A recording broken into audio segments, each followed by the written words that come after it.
오늘 우리에게 주시는 하나님의 말씀 누가복음 24장 13절에서 35절 말씀입니다. 신약성경 140면입니다.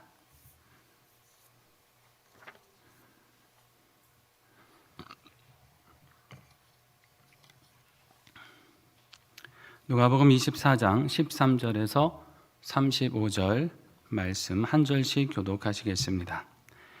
그날에 그들 중 둘이 예루살렘에서 20올이 되는 엠마오라 하는 마을로 가면서 그들이 서로 이야기하며 문의할 때에 예수께서 가까이 이르러 그들과 동행하시나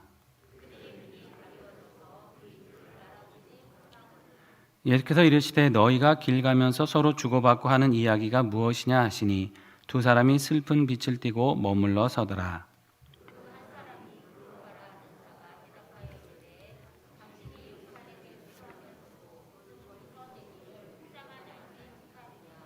이르시되 무슨 일이냐? 이르되 나사렛 예수의 일이니 그는 하나님과 모든 백성 앞에서 말과 일에 능하신 선지자이거늘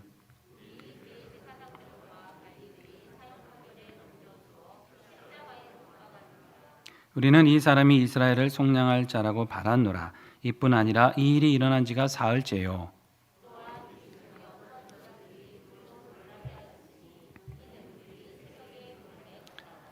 그의 시체는 보지 못하고 와서 그가 살아나셨다 하는 천사들의 나타남을 보았다 함이라.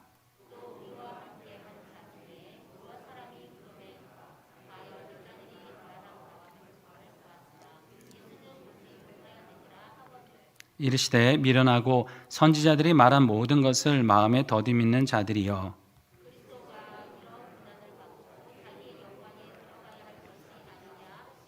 이에 모세와 모든 선지자의 글로 시작하여 모든 성경에 쓴 바 자기에 관한 것을 자세히 설명하시니라.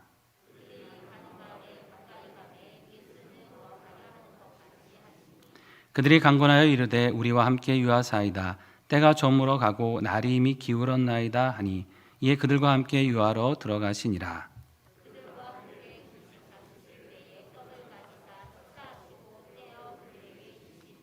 그들의 눈이 밝아져 그인 줄 알아보더니 예수는 그들에게 보이지 아니하시는지라.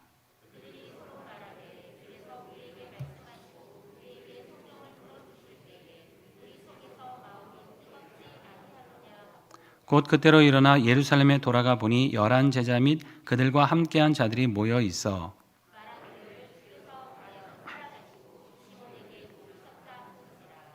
함께 읽습니다. 두 사람도 길에서 된 일과 예수께서 떡을 떼심으로 자기들에게 알려주신 것을 말하더라. 아멘. 이는 하나님의 말씀입니다. 3일간 평안의 은혜 안에 지내셨습니까?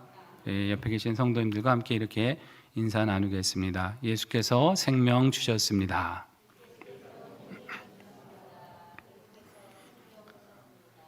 우리 안에 있는 모든 생명과 능력과 삶의 기쁨과 힘은 모두 다 우리 예수 그리스도께서 그 능력으로 우리에게 부어주신 은혜입니다. 항상 이 은혜 안에 살아가시고 영육 강건한 복을 충만히 누리시기를 축원합니다. 오늘 말씀은 이제 엠마오로 가던 두 제자에게 나타나신 이제 예수님의 모습이죠.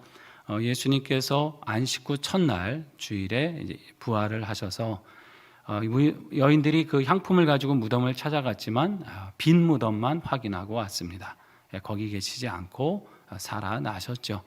그리고 그것을 이제 제자들에게 알렸을 때 제자들도 참 허탄한 듯 믿지 않았다 그랬습니다. 그런데 또 요한복음에 보면 두 제자가 또 달려가서 거기를 또 확인하고 무덤이 비어 있는 것을 이제 확인하고 돌아옵니다. 자, 이제 여기까지가 이제 부활의 아침에 일어났던 일인데요. 자, 그 날에 오늘 말씀해 보니까 같은 날이었던 것 같아요. 그들 중에 둘이 예루살렘을 떠나서 어디로 갑니까? 엠마오라고 하는 동네로 가고 있었습니다.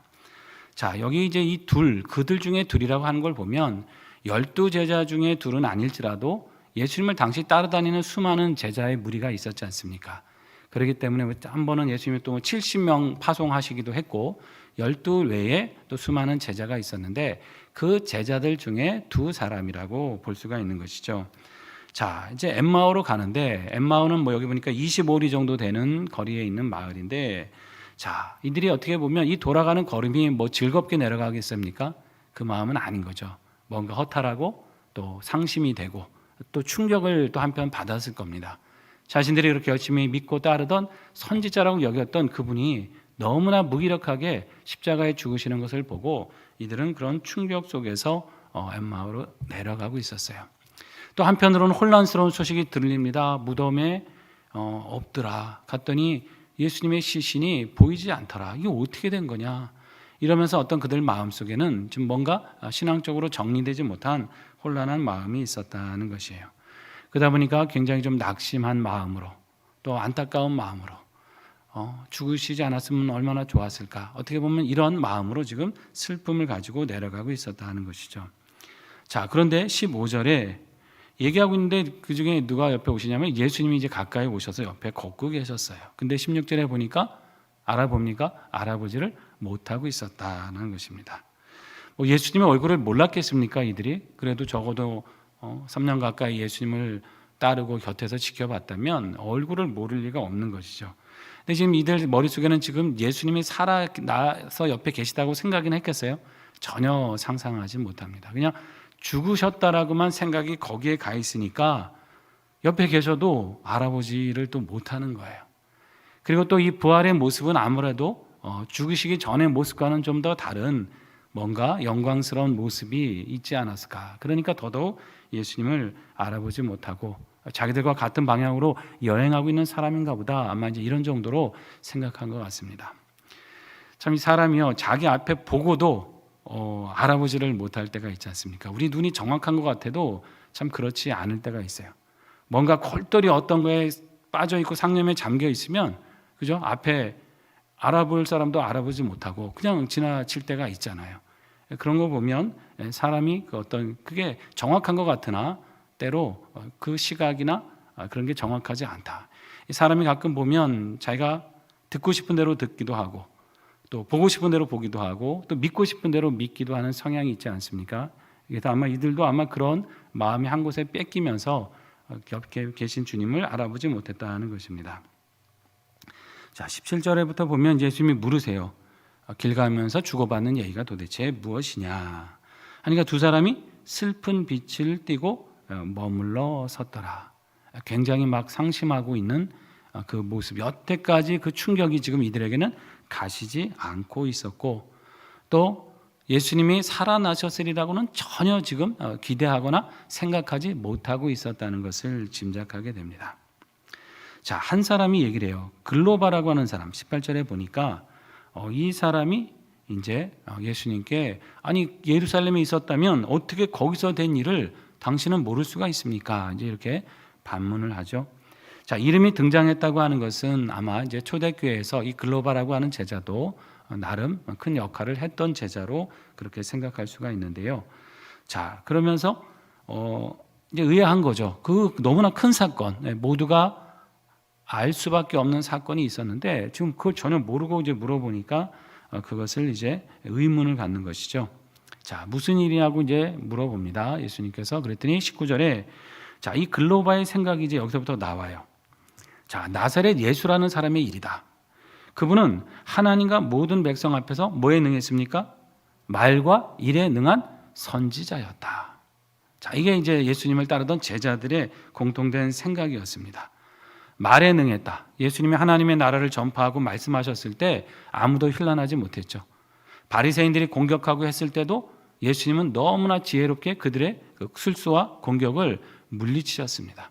심지어 올무에 걸리게 함정을 파놓고 그렇게 가져오는 질문에 대해서도 예수님은 정확하게 그들의 의도를 아시고 그 말씀으로 물리치셨어요. 자, 말씀만 능하셨습니까? 아닙니다. 모든 그 선지자의 사역에 능하신 분이었다.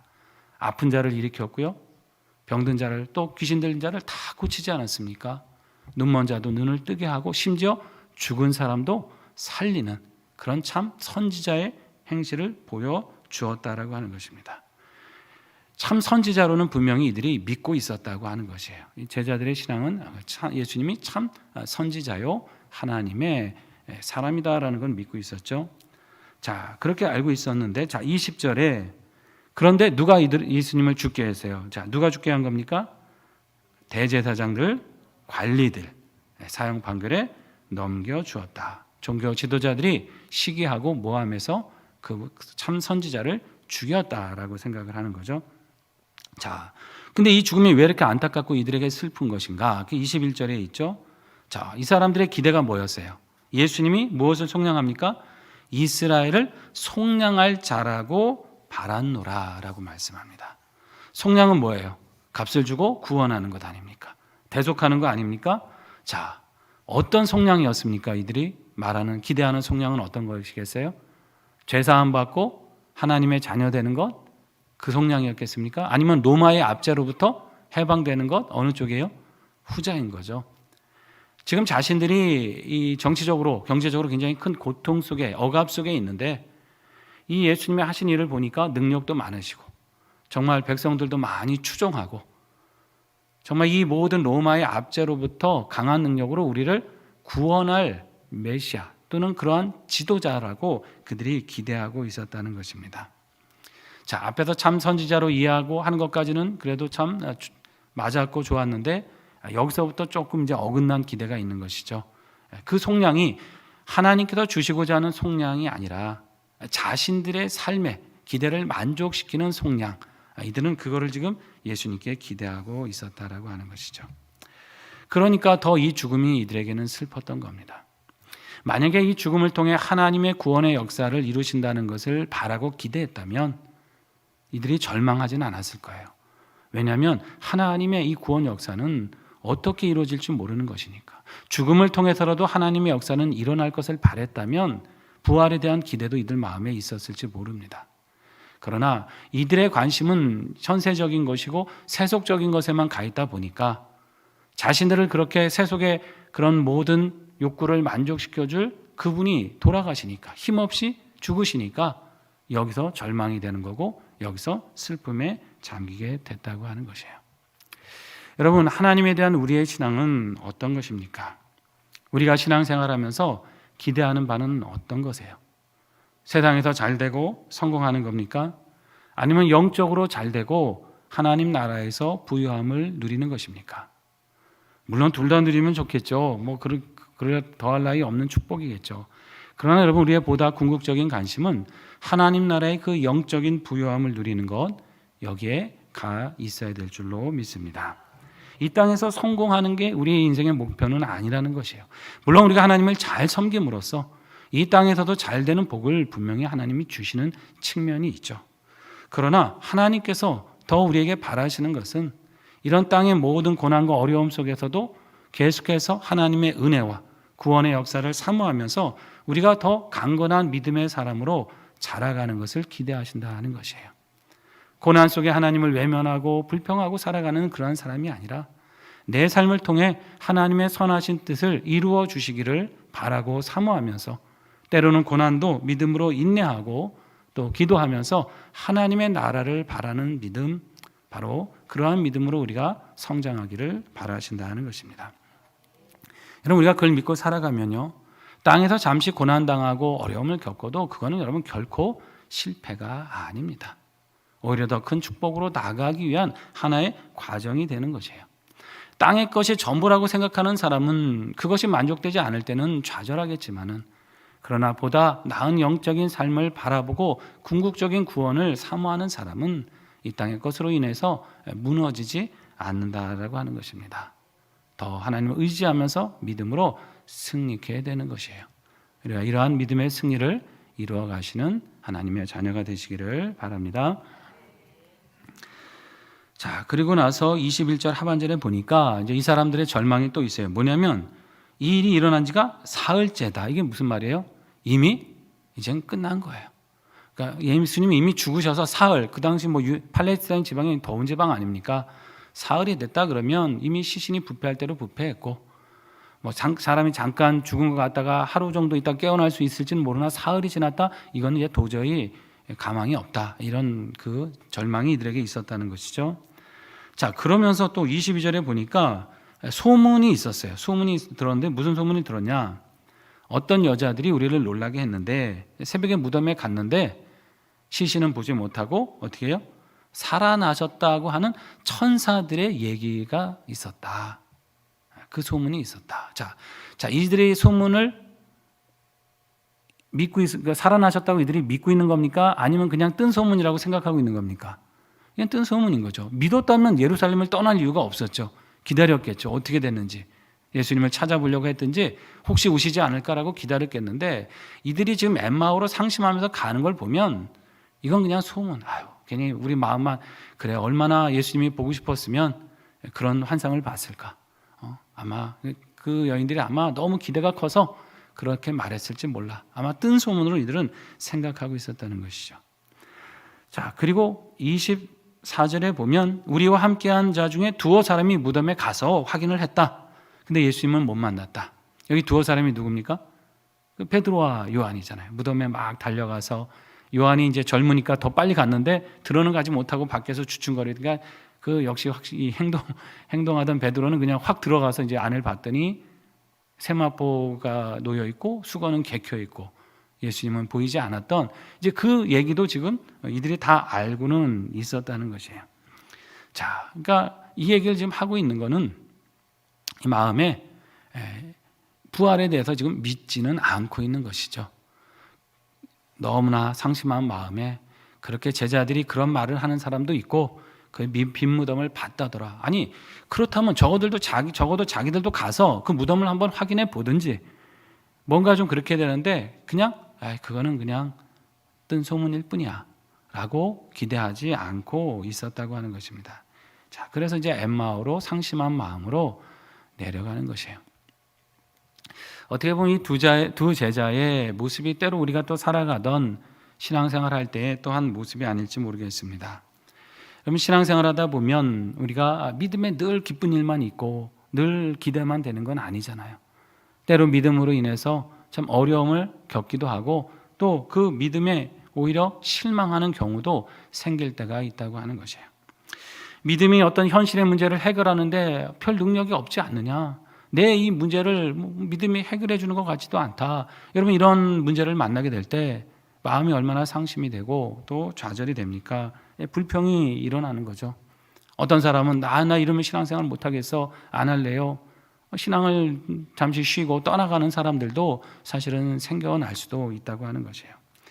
근데 여러분 믿음이라는 것은 무엇이냐? 하나님이 말씀하셨으면 그것을 끝까지 붙들고 인내하는 것, 그것이 믿음인 것입니다. 하나님 말씀하셨잖아요. 그러면 말씀하신 대로 되지 않을 겁니까? 반드시 될 거예요. 왜냐하면 그거는 하나님의 말씀이기 때문에 그래요.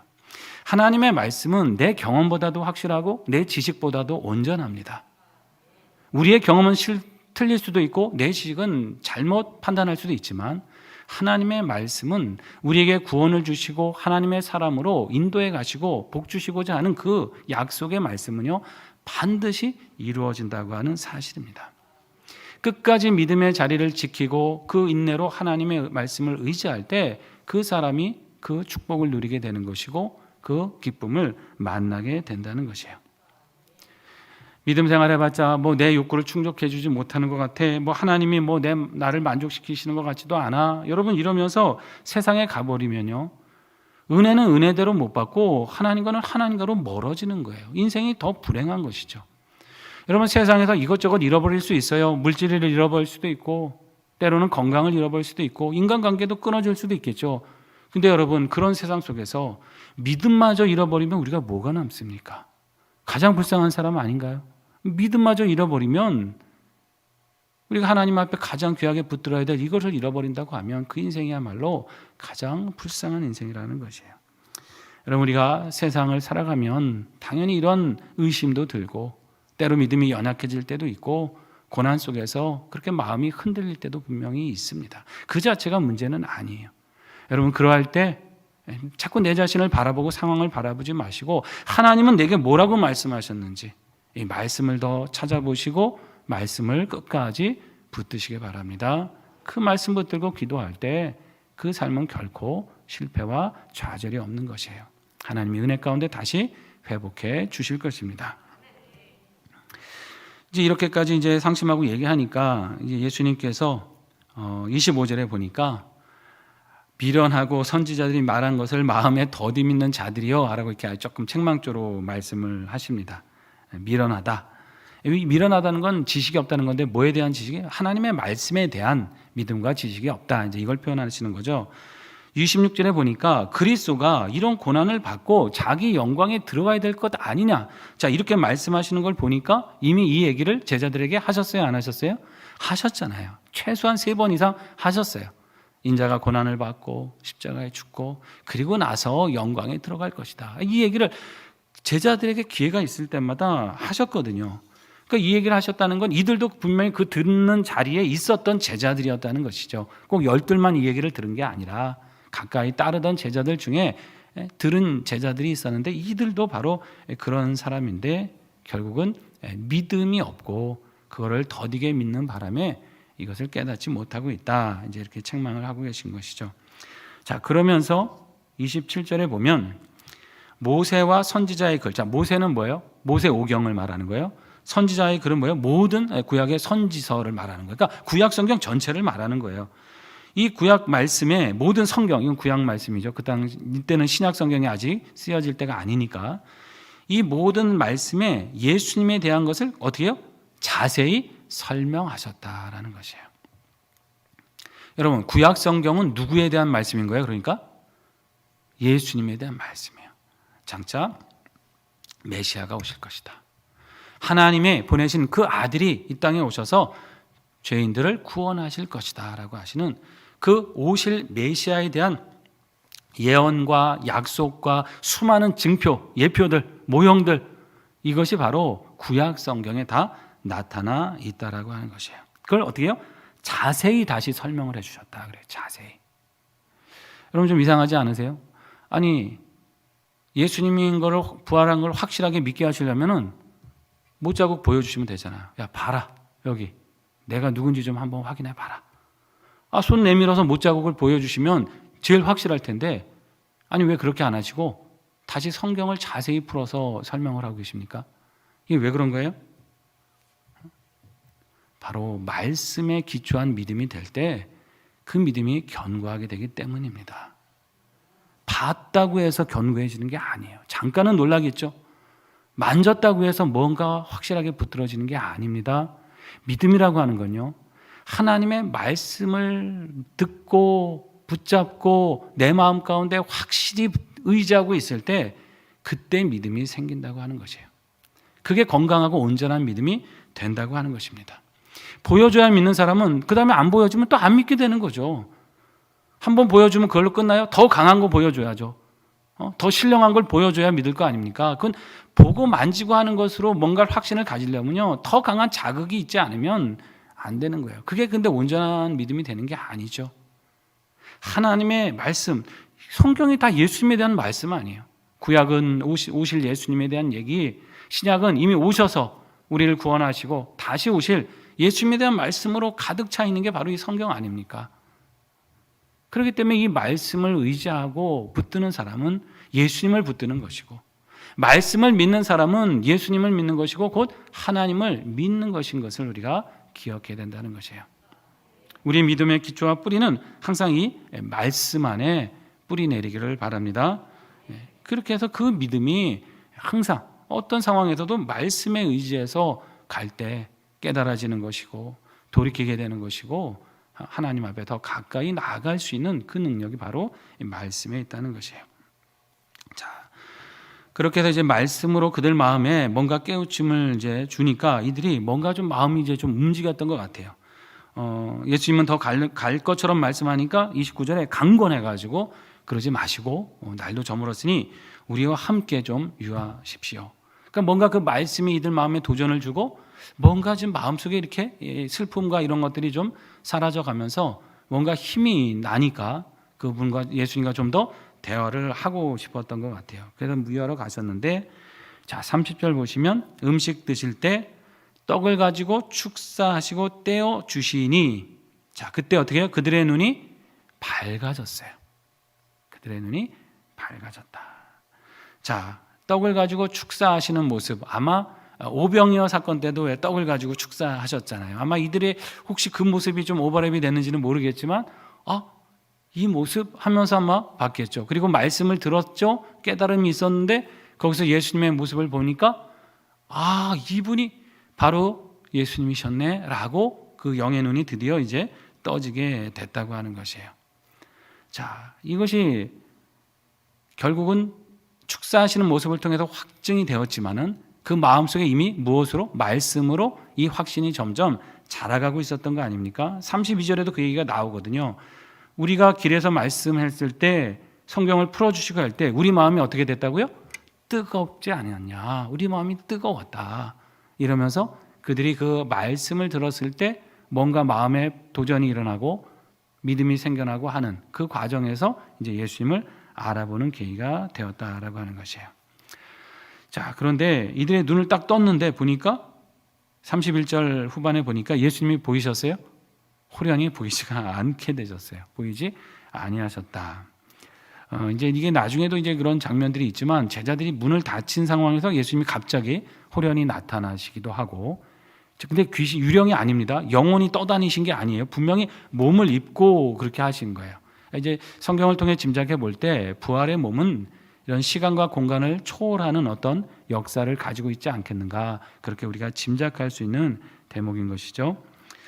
자, 33절부터 보면, 자, 이렇게 이제 이들이 예수님을 알아보고 말씀으로 확신을 갖고 하니까 엠마오로 갈 수가 없었어요. 가다가 어떻게 했어요? 바로 유턴해가지고 예루살렘으로 돌아갔어요. 제자들 모여 있는 곳으로 이제 찾아갔어요. 자기들도 이제 가서 증거를 해줘야 될 거 아닙니까? 갔더니 11 제자들하고 또 여러 사람이 같이 모여 있지 않습니까? 자, 그러니까 이제 상심의 자리로 가다가 이제 방향을 바꿔서 예루살렘은 뭐예요? 다시 이제 소망과 기대, 믿음의 어떤 도전을 가지고 가는 자리가 예루살렘이잖아요. 갔더니 거기서 주께서 살아나시고 시몬에게 보이셨다 하는지라 얘기를 해요. 시몬이 누구예요? 베드로지 않습니까? 그렇게 얘기하니까 우리도 길에서 그분을 만났다라고 이제 두 사람이 같이 얘기를 하는 거죠. 자, 그러면 벌써 증인이 어떻게 된 거예요? 베드로도 만났고 두 사람도 만났고 다 두 사람 이상의 증인이 지금 예수님을 만나고 증언하고 있잖아요. 자, 그렇다면 이 증언이 참입니까? 아닙니까? 참이다라고 하는 거예요. 예수님의 부활의 사건이 분명한 역사적인 사건이었고 사람들에게 확실하게 확증된 그런 사실이었다는 것을 지금 보여주시고 있는 것입니다. 그렇습니다, 여러분. 예수님의 부활은 역사적인 사실이에요. 어떤 사람들은 그런 말을 한 적도 있어요. 그게 어떻게 죽은 사람이 다시 살아나. 그냥 예수 믿으면 그렇게 죽었던 우리가 이렇게 새 생명 얻는다는 상징으로 부활을 말씀하는 거지 역사적으로 그런 일이 어떻게 일어나겠어? 아닙니다. 여러분, 역사적으로 일어나지도 않은 일 가지고 하나님이 우리에게 믿으라고 하셨겠어요? 그 믿음이 뭐 견고해집니까? 사실도 아닌 걸 그냥 그럴 수도 있겠고 그러면 좋겠다라는 것 같고 믿는 그 믿음이 그게 견고할까요? 금방 무너지는 거죠. 사실에 기초하고 반드시 우리에게 일어난 그것을 믿을 수 있을 때 그게 여러분 우리를 온전한 천국의 삶으로 구원의 삶으로 그렇게 인도해 가는 거 아니겠습니까? 그게 부활의 실체는 바로 우리의 구원의 실체인 것이고 우리가 하나님의 자녀로 인침받았다고 하는 분명한 증거가 되는 것이에요. 하나님께서는 왜 예수님을 통해 이 부활을 이루셨겠습니까? 그분만 부활시키고자 하심이 아닙니다. 그분을 믿고 제사함 받고 구원받은 모든 성도들도 그 부활에 참여하게 하시기 위해서 예수님을 부활시켜 주신 거예요. 그래서 예수님의 성경은 부활의 첫 열매라고 말씀하십니다. 여러분, 첫 열매라는 건 뭐예요? 우리가 나무를 하나 심었어요. 사과나무나 배나무를 심었는데 언제나 열매가 열리려나 기다리는데 어느 해 드디어 열매가 딱 맺혔어요. 그럼 뭘 기대합니까? 이제 수많은 열매가 이제는 열리겠구나. 첫 열매가 없으면 그 기대를 할 수 없지만 열매가 처음 딱 열리면 나머지 열매를 우리가 기대하는 거잖아요. 예수님을 부활의 첫 열매가 되게 하셨다는 것은 예수 그리스도를 믿는 우리 모든 성도들도 반드시 그 부활에 참여하는 그 부활의 열매가 되시기 위한 하나님의 계획이신 것입니다. 이 부활을 믿으시고 또 우리도 부활할 것을 믿으시고 삶의 모든 낙심과 좌절과 어려움들 능히 부활신앙으로 이기며 살아가시기를 주의 이름으로 축원합니다.